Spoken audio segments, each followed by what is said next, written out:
नारेगांव के अंदर एक महानगर पालिका स्कूल है। यहाँ पर उप मुख्यमंत्री फडणवीस साहब का जन्मदिन मनाया गया। आज एक बहुत अच्छी बात देखने में आई कि बीजेपी के वरिष्ठ लोग आज मौजूद हैं। सर, मेरा सीधा सवाल ये है, आपका नारा है सबका साथ सबका विकास। आज इस बच्चों के पर स्कूल के लिए आप क्या करने वाले हैं? ये देखिए सर कि आज हम यहाँ स्कूल में इसीलिए आए कि फडणवीस साहब का कल बर्थडे हो गया, वार दिवस। तो उस वार दिवस की वजह से हमने पूरा एक सप्ताह, सेवा सप्ताह नाम से कार्यक्रम शुरू किए हैं।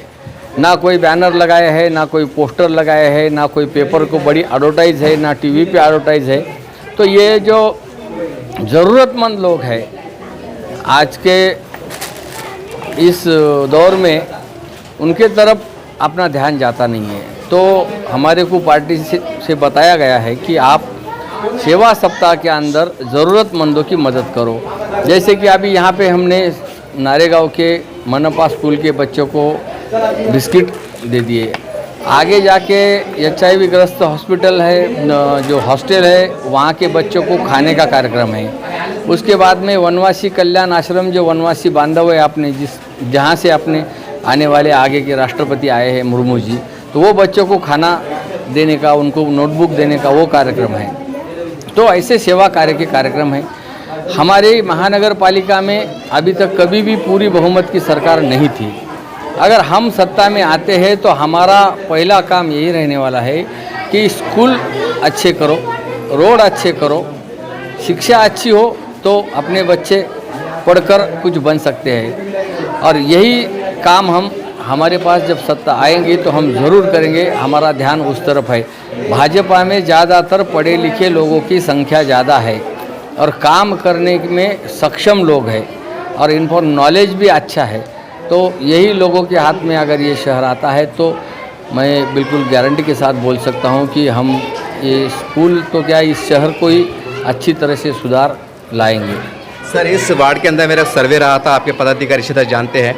और सर, औरंगाबाद शहर में पहली बार देखने में आया कि बड़ी संख्या मुस्लिम समाज के लोग रोड पे आए, रास्ते पे आए। उन्होंने खुल के कहा कि हमने अतुल सावी जी को वोट दिया है, हमने कमल को वोट दिया है, गर्व के साथ कहा था। तो सर, आज अतुल सावी जी आमदार है, क्या आप उससे चर्चा करेंगे कि यहाँ पर एक भव्य बिल्डिंग का निर्माण हो जाए उनके निधि से? ये देखिए, पहले 2.5 साल हमारी सरकार नहीं थी, हम एक साथ में इलेक्शन लड़े थे, लेकिन हमारे साथ धोखा हुआ। हमारे साथ में जिन्होंने इलेक्शन लड़े, शिवसेना ने मोदी जी के नाम से वोट मांगे और वो कांग्रेस और राष्ट्रवादी के साथ चले गए। जब उनकी सरकार आई तो हमारे जहाँ पे भी MLA है वहाँ पे कम से कम निधि देना, 50 लाख 1 करोड़ ऐसा निधि देना, और जहाँ पे उनके लोग हैं वहाँ पे अच्छा निधि दे देना। सावे साहब विरोधी पार्टी में थे, उस टाइम पे ये शहर में काम करने को उनको मौका था, लेकिन वो कर नहीं सकते थे क्योंकि निधि नहीं थी। लेकिन आज सरकार हमारी बनी है, लोगों ने या तो MLA ने, सब लोगों ने कि भाई भाजपा सेना नैसर्गिक युति है और हमने उनको धोखा दिया। तो जनता के सामने जब जाएंगे 5 साल बाद तो हम क्या बताएंगे, तुम तो साथ में लड़े और अलग हो गए कैसे, ऐसे पूछेंगे। इसकी वजह से हमारी अभी सरकार बनी है, शिंदे साहब मुख्यमंत्री है और हमारे नेता जिनका आज हम बर्थडे मनाएं तो फडणवीस साहब उप मुख्यमंत्री है। मैं बिल्कुल गारंटी के साथ बोल सकता हूं कि आगे इस शहर के लिए निधि ही मिलेगा और काम भी अच्छा होगा। और इस शहर की जनता को आह्वान करता हूं कि आप पूरी बहुमत के साथ भारतीय जनता पार्टी के हाथ में ये महानगर पालिका दे, ये शहर का विकास बिल्कुल होगा। आज जो ये कार्यक्रम हुआ, हमारे सम्माननीय उप मुख्यमंत्री देवेंद्र फडणवीस साहब, उनका जो एक खाऊ वाटप का जो प्रोग्राम लिए हमने पार्टी की तरफ से, तो मैं आप सबका और यहाँ के मनपा मुख्याध्यापक उनका सबका शुक्रिया अदा करता हूँ। और ये बोलना चाहता हूँ कि नारेगांव में ऐसी हमको बात सुनने में आई थी कि अतुल सावे साहब ने नारेगांव का विकास नहीं करा बोल के। तो मैं यहाँ बोलना चाहूँगा कि हमारे अरविंद दोनगांवकर साहब शहर जिला उपाध्यक्ष जो है, इनकी कोशिशों से, इनके साथ रह के मैंने नारेगांव के अंदर अतुल सावे साहब के निधि से बहुत कुछ काम करा है। कम से कम 50-60 लाख तक का काम करा है। मैं बता भी सकता हूँ जो ऐसी बात सुनने में आ रही थी कि नारेगांव का विकास हुआ ही नहीं, जो साहब के बारे में जो लोग बोल रहे थे कि साहब ने कुछ काम करे नहीं मुस्लिम बस्ती में, मैं एक गर्व से बोलूँगा कि साहब ने बहुत कुछ काम करे और बताऊँगा भी आपको। और आखिरी में मैं ये बोलना चाहूँगा कि साहब का बहुत बहुत शुक्रिया करता हूँ मैं कि जो साहब ने नारेगांव के वास्ते निधि जो दे के उन्होंने काम कराए, वो मुझको मालूम है, मैं एक मुस्लिम कार्यकर्ता हूँ और साहब का बहुत बहुत शुक्रिया अदा करता हूँ। साहब आने वाले इसमें भी कैबिनेट के इसमें भी उन्होंने मुझको आश्वासन दिया हुआ है कि यहाँ के बस्ती का विकास ज़्यादा से ज़्यादा होगा। सर एक सवाल ले लेता हूँ, हम देखते हैं, मैं बड़ा हट के सवाल कर रहा हूँ, हम देखते हैं कि हमारे शहर में और भी जो उद्घाटन होते हैं, जैसा खासदार साहब इम्तियाज साहब है, एक गली का रोड का अगर उद्घाटन करते हैं, रिबन काटते हैं, जैसा आपने कहा कि 7-8 रोड बनाए, 50-60 का जो उन्होंने कार्यक्रम किया है, तो फिर अतुल साहब को आपने क्यों नहीं लाया, ताकि लोगों को मालूम पड़े ना साहब कि बीजेपी काम कर रही है। एक ये तो सवाल कड़वा है, सच भी। अभी जैसे कैबिनेट का विस्तार हो जाएगा तो साहब का एक अपने प्रोग्राम लिए हुए, उस टाइम साहब यहाँ पे आके जो विकास काम अभी आगे करने वाले हैं उस टाइम सब उद्घाटन वो हो जाएंगे साहब के हाथ से। मैं मुख्यमंत्री साहब का वार दिवस पर हार्दिक शुभेच्छा देता हूँ। महाराष्ट्राचे उपमुख्यमंत्री सन्माननीय माननीय श्री देवेंद्रजी फडणवीस यांचा काल जन्मदिवस झाला, माहिती आहे तुम्हाला सर्वांना? जन्मदिन बरोबर आहे, बर्थडे काल त्यांचा साजरा झाला आणि त्यांच्या बर्थडे निमित्त किंवा त्यांच्या वाढदिवसानिमित्त त्यांनी एक सेवा सप्ताह म्हणून चालू केलेलं आहे आणि या सेवा सप्ताहामध्ये काय केलेलं आलेलं आहे, सन्माननीय अरविंद डोणगावकर साहेब, त्यानंतर हा जो कार्यक्रम त्यांनी आयोजित केलेला आहे, या कार्यक्रमाचे आयोजक आहेत जे कामगार मोर्चा याचे उपाध्यक्ष आहे ते अन्सार गुड्डूभाई पठाण, त्यानंतर याच जो काही कामगार मोर्चा आहे यांचे सचिव आहेत शेख अदिल शरीफ भाई, या दोघांनी मिळून हा सप्ताह खाऊ वाटपाचा कार्यक्रम या ठिकाणी आयोजित केलेला आहे। आज तुम्हाला सरांनी सुद्धा सांगितलं आणि दादांनी सुद्धा सांगितलं तुम्हाला की काल कुणाचा वाढदिवस होता बेटा? कोण आहेत ते आपले उपमुख्यमंत्री, मुख्याध्यापक नाहीये बाळा, आपल्या महाराष्ट्राचे आधी ते मुख्यमंत्री होते, माहिती होतं ना तुम्हाला सर्वांना? जनरल नॉलेज आपण घेतो होतं नेहमी। हा, मग आधी पहिल्या टर्म याच्यामध्ये ते काय होते? मुख्यमंत्री होते। जोरानं बोला, जोरात बोलायचं। आता नवीन सरकार जे स्थापन झालंय काल परवा मध्ये, म्हणजे मागच्या याच्यामध्ये मागच्या हप्त्यामध्ये, तर आता ते कोण आहे? महाराष्ट्राचे उपमुख्यमंत्री आहेत। त्यांचा जन्मदिवस काल झाला ना, उनका बर्थडे हुआ ना कल, हम सब बर्थडे सेलिब्रेट करते हैं ना, हमारा जैसे करते हैं वैसे उनका भी। लेकिन क्या पण काय झालं की त्यांचा वाढदिवस असा आपल्याला खूप अशा धुमधडाक्यात वगैरे असा नाही साजरा करायचा असे शासनाचे आदेश, त्यांच्या पक्षाचे आदेश होते।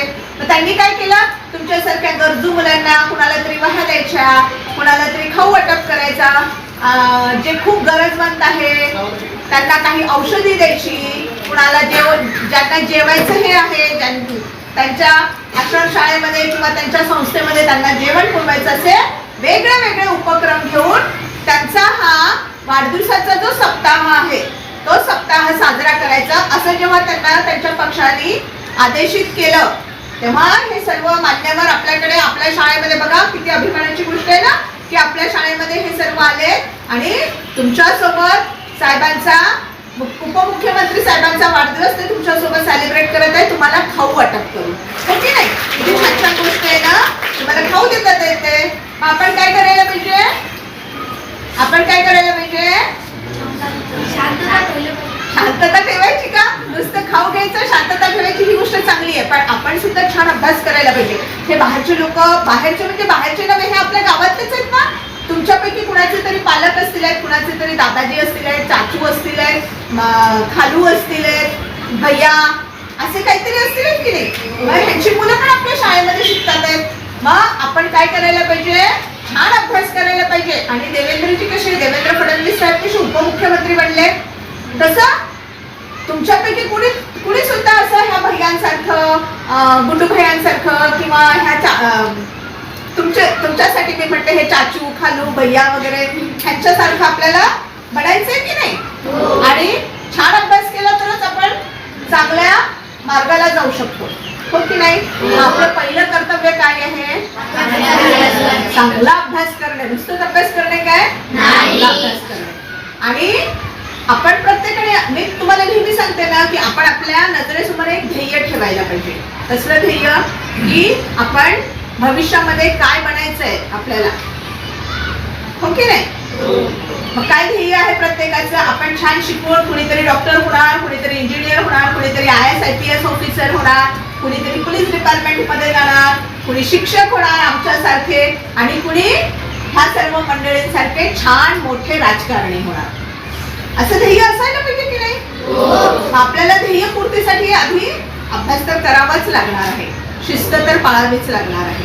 मग आज आपण संकल्प करूयात का छान अभ्यास करायचा, हो की नाही? आणि आपण यांचे धन्यवाद पण म्हणायला पाहिजे, त्यांनी तुम्हाला खाऊ वाटप केलंय, खाऊ वाटप करत आहे म्हणून, हो की नाही? आणि परत तुमच्यासाठी मी यांना आणखी एक मागणी करणार आहे.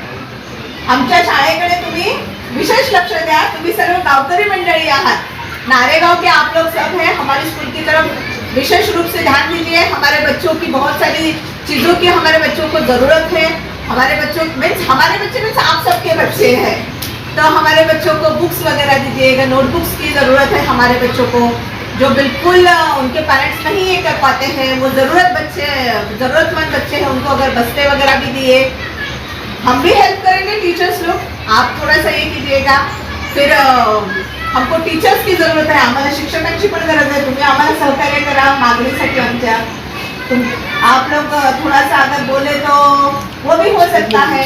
इंफ्रास्ट्रक्चर की प्रॉब्लम है अपने पास, इतने ज़्यादा बच्चे हैं. आपकी जानकारी के लिए बता दें 1886 बच्चे हैं हमारे पास. आपल्याकडे एवढी छान संख्या आहे, तुम्ही सर्व छान येता ना. मग आपण दररोज काय करायचं? मग प्रत्येक अभ्यास तर करायचाच आहे, पण शिस्त सुद्धा पाहिजे. आणि आपली शाळा, वर्ग, परिसर स्वच्छ ठेवायचा आहे. तुमच्यासाठी काय मदत लागली, आम्ही यांच्याकडनं मदत घेण्याचा प्रयत्न करणारच आहोत. पण तुम्ही एक छान देशाचे नागरिक बनायचे जर असेल तर आधी आपण छान असलं पाहिजे, आपल्यामध्ये सुधारणा झाली पाहिजे. आणि नंतर मग आपण आपल्या गल्लीतली, आधी घरची, नंतर गल्लीतली, नंतर वस्तीतली, आणि नंतर काय करणार? सुधारणा करणार ना, हो की नाही?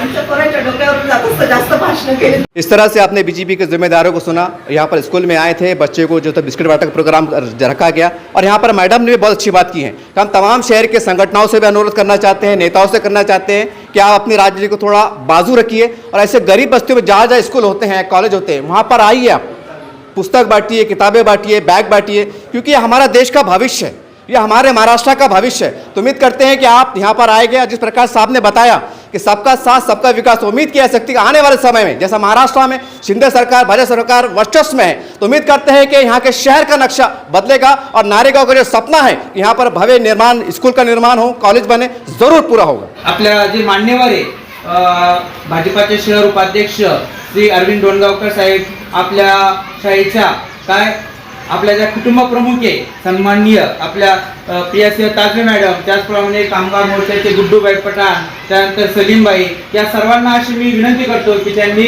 आमच्या मुलांना या खाऊ वाटप करावं.